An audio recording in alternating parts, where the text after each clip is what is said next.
Hi everybody, I'm Rob Rabon, and on today's video we're going to talk about one of my favorite lights. Sorry if I sound extra groggy, it's because my throat's sore. I hope it's allergies and not the Rona. So a few years ago I was getting into light painting a little bit more with automotive photography, and I came across this. This is a Pixelstick. What is a Pixelstick? A Pixelstick is a 6-foot long light in an aluminum body that has a bunch of addressable LEDs inside of it. Basically, this brain fires off a pattern, and it tells the LEDs how bright to get and what kind of pattern to do, and it makes different colors and shapes and patterns, and you can put pictures in it. And it's a pretty awesome tool. It's not something you're gonna use every day, but it's one of those things that when you use it, you're never gonna wanna not have it. I feel like every time I post a picture with this thing on Instagram or Facebook, somebody's asking how I did it, or who did it, or what that effect is. This is pretty much the greatest light that you can use for light painting because you can get different patterns and shapes that you just can't get any other way. The construction is really sturdy. It seems like it's painted nice. It might be powder coated actually. I think it's all aluminum. It's not very heavy. You can break this thing down pretty easy.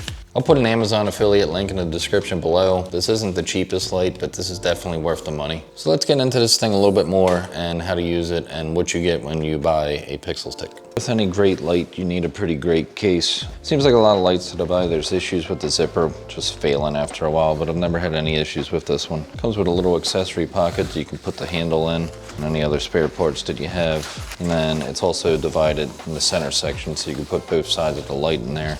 There's a Velcro handle, which is also nice for keeping it secure. And it comes with a shoulder strap also, which is really nice for taking this thing to different shoot locations. Not that it's very heavy, but it's nice to have that. It's a little more convenient. Overall, the light is pretty simple. It's nothing too fancy. Everything bolts together kind of in a simple way, which is nice. You don't want to overcomplicate anything. I mean, it might seem a little crude to some people that you got to twist wing nuts and stuff, but it's kind of nice how that works out. You also get these nice clips for holding the power wire secured to the light and even the battery pack. Some people might think that that's a little crude. It's just a 4AA battery pack that kind of plugs in. It's simple, it makes everything nice and easy to fix if anything does go wrong, and you get wing nuts for that too. This also comes with a really nice handle in case you want to spin the light around and get a bit of a different effect. Get like more of a spinny light kind of thing. Just kind of throw that handle on there. It holds pretty secure. The male part on the light is actually ribbed for her pleasure, and then that just kind of tightens up like that. And then you can spin this thing around a little bit better. It's also lets you support the light a little bit, let you hold it a little more steady. Not that it's heavy or anything, but it does make it a little bit easier. So to turn this thing on, you got a main power switch. To select a file, you just click through. You can select which file you want. It doesn't really give you a preview. I think that would be kind of nice to have, but we're keeping it simple. So all these files come off of a bitmap file. They're BMPs. Pixelstick's website actually has a BMP converter where you can take regular images and convert them to bitmaps. Bitmap is kind of an older format, but it works pretty decent. The files aren't very big, so if you have a small card, you can throw a lot of files on there. I'm not sure how many I have total. I have a bunch of different flags and rainbows. Most of these presets are from their website that I uploaded onto the memory card. You are going to need a memory card to run the bitmaps, so keep that in mind. You have your brightness select. This thing gets pretty bright, but it does kill the battery a lot faster the brighter you go. You can select speed, and speed is going to be the way to make these work out. If you're walking too fast and you have like a flag pattern, it's just going to look like a really short stubby flag, and if you walk too slow, it's going to be too wide of a flag. So a lot of this is going to be just tweaking it back and forth. The countdown is kind of like a delay that if you want to start walking around with the light and you need to get it in a certain position, you can get that delay. So it's kind of like a timer. Direction, you can go right to left or left to right. There's a vertical flip. Increment, I don't know what that is. Repeat just kind of repeats the bitmap over and over again. Bitmap info, it gives you your file size, maximum brightness, current speed. I guess the advanced settings are extra bright, post-shoot data, startup pattern. You can turn off your startup pattern if you want to have this thing in like a stealth mode. LCD contrast, white balance, red level, green level. You can adjust the RGB through everything. With the files, you put them in different folders. So we have logos, you can put flags. It had fish on the website for some reason. I don't know why you'd want to really light paint fish, but I threw them on there anyway. You have fire, which is some of my favorite ones. And with the flags, I actually added a couple of my own. You can rename these files before you put them in the Pixelstick memory card, but I just kind of left it generic. You can put different logos. I have the Datsun logo, the Ford logo. You can put movie files, rainbows, ribbons. You get a lot of ribbon options. You can even put animals in there. lions and tigers and bears. I guess there's pango. I think a pango is what caused corona. I don't know. I haven't used a lot of the animal ones, to be honest, but they're on the website if you want to put them on here. To get the memory card in and out, simple. You just push in, push out. Just have an old 8 gig SD card in here and it works pretty well. This thing is nowhere near filled and it's 8 gigs, so you don't really need a big card for this. As for the construction, it's this really nice, high quality aluminum. It seems like it's powder coated black. Keeps it nice and stealthy. And then you have a diffuser for your LEDs. You can pull these diffusers off if you really want it. I don't see why you would. I guess if you want to keep the actual LEDs bare and raw, maybe it'll be a little bit brighter and a little more condensed, but I really don't see why you would need to do that. So I've never actually taken these covers off except for taking pictures of it. This thing is about 6 feet long overall, which would be a pain to carry around, but all you got to do is disconnect the power wire, take these 2 little wing nuts off, and then this just slides apart. You can see that it's got kind of like an input right there. The other side's got the little board that kind of plugs into the main part. This is overall a simple design. When you tighten up on this, it kind of keeps everything secure, nice and simple. It seems like everything's threaded with 1/4-20s too, in case you ever lost these. Pretty sure you could just go to a hardware store and find a 1/4-20 wing nut if you needed it. This is what all the LEDs look like uncovered by the diffuser, in case you were wondering, you know, for science. They look pretty cool. You can see that nice starter pattern. To put the diffuser in and out, all you gotta do is get it in the channel and it slides right in or slides right out.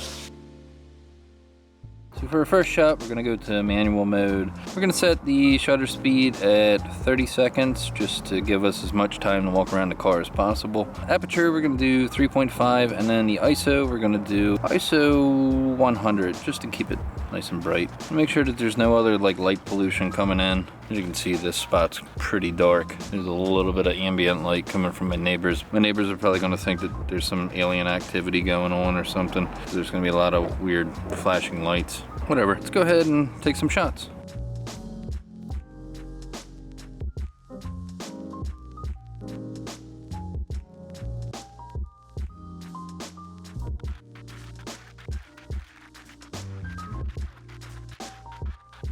That first shot turned out pretty cool. It needs a little bit more fill light. You can composite these pictures, which is what I usually do if I'm doing one for a customer or something, where you actually just light paint the front with more of a white light and then keep the ribbon light in the back. You can do that just to get a little more light on the car and then use the Pixelstick as the background. So now we're gonna do a shot with that same preset where we actually light paint the top of the car. We're actually gonna move our shutter speed down to 25 seconds too, just because 30 was a little long. I'm walking extra fast today because I had a lot of monsters, I guess. And just to show what it looks like without any kind of light, we're gonna do a 25-second shot without the Pixelstick. It's also good to have if you're doing a composite, just in case you gotta brush up the background a little bit darker or something. Since we're doing a Japanese car, we're gonna go ahead and try to do a Japanese flag. Doing the flags are kind of like trial and error. You wanna adjust the speed up and down and the brightness up and down until you get that perfect shot. If you keep the speed on the light a little bit too low, it's gonna make the flag stretch out and look a little wonky. But if you get it just right, it's a really cool effect and you can get the reflection on the car and it's pretty awesome. Let's go ahead and try it. That one was a little stretched out, so let's start a little bit later on the next one. That's a lot better, but I think I wanted a little more in the background, so we're gonna start from behind the car and kind of work our way around towards the American driver's side or the Skyline passenger side. So basically we're just gonna walk the garage door. The ribbon presets have a bunch of different effects to them. We're gonna pick one that's a little more white, just to get more like natural looking light on the car and not so much color. It's a pretty cool effect. We'll see how that works out. Then we can use that to composite with the flag if we want.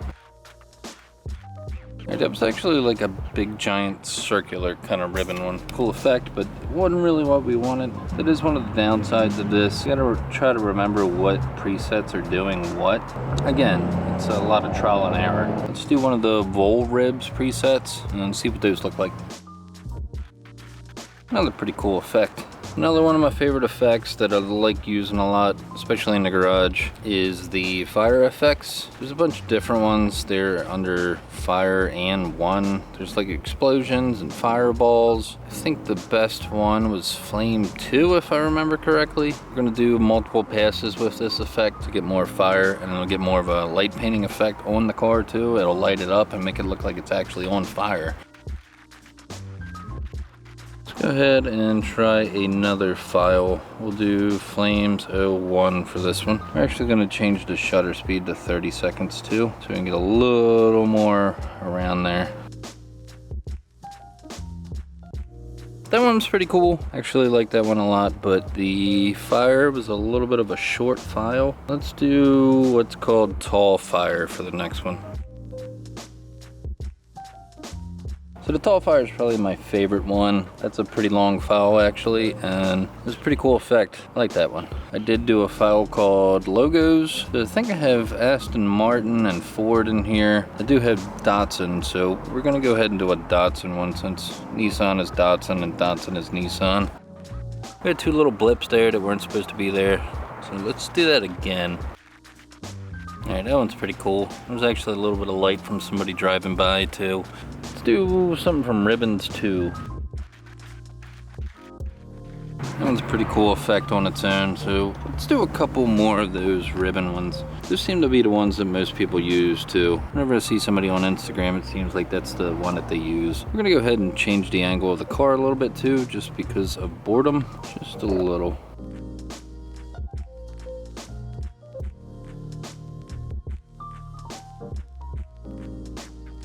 That one's pretty cool, very Celtic.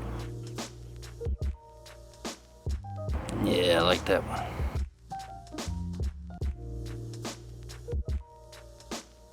So the next couple shots we're gonna change our angle just because we can. We're gonna do some front shots and try to do some more logos behind the car. Also gonna try some video game stuff. It's just gonna kind of put the image in the background, make it look pretty cool.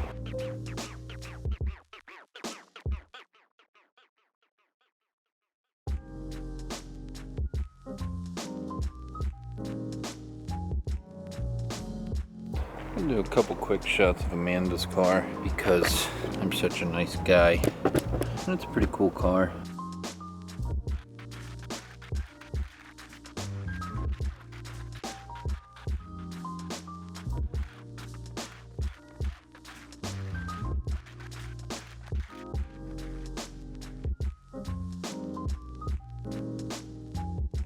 We're gonna do just a couple real quick ones of the back of the Skyline because you can't have a Skyline video without the Skyline taillights. The best rear ever.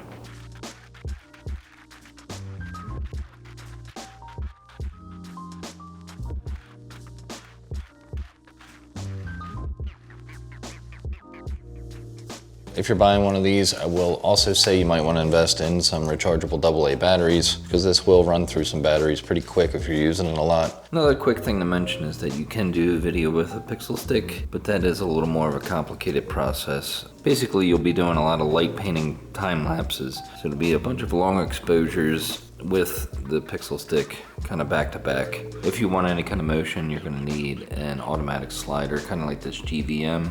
I go through this hyperlapse time lapse thing in another video if you want to check it out. I'll put it at the end of this video. I also have a review of the GVM slider a little bit further back if you want to search for that one. It's a pretty cool slider. So that's it for the video. I hope you liked it. If you did, maybe you should hit that like button if you want, if you have time.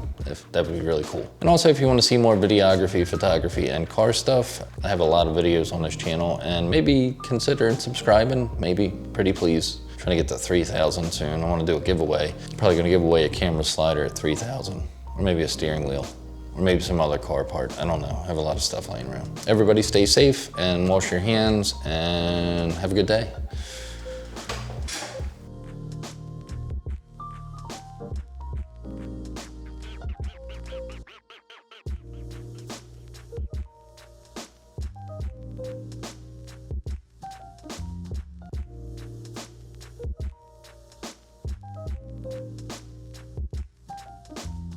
Got a fresh COVID quarantine haircut. It would have turned out really bad if Amanda didn't shape it up for me, so thanks.